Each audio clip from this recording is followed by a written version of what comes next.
একটা আমাদের মানে পুরোনো দিনের কথাগুলো মনে পড়ে যায়। আমরাও বিকালে এইভাবেই বসে থাকতাম, মাঠে ঘাটে গিয়ে টাইম পাস করতাম। হ্যাঁ, আজকে আজকে নয়, মানে প্রায় আমরা বিকালের দিকে এই জায়গাটা এসে বসি।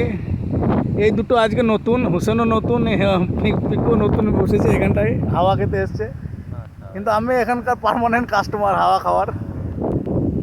এই জায়গাটায় আসলে মানে মনে হয় না যে আমরা আহমেদাবাদে আছি, গ্রামে আছি সেরকম একটা ভাব। আর এই ইউক্যালিপটাস গাছের হাওয়া খেতে খেতে ইউক্যালিপটাস গাছ দেখলে একটা কথা মনে পড়ে যায় যে শিলুর থেকে বৃষ্টিপুর যাওয়ার রাস্তাতে প্রচুর ইউক্যালিপটাস গাছ ছিল। তখন গ্রাম পঞ্চায়েত ছিল সিপিএমের আন্ডারে, বড় বড় গাছ, সেসব গাছ সব বিক্রি হয়ে গেছে। কে যে কি করলো আল্লাহ জানে, কিন্তু গাছগুলো সব কেটে কেটে বিক্রি করে দিল। যাই হোক, আজকে সেই কথাটা মনে পড়ে গেল। মানে সত্যি এখানটায় বসে খুব আরাম আমাদের, চারিদিকে ফাঁকা মাঠ।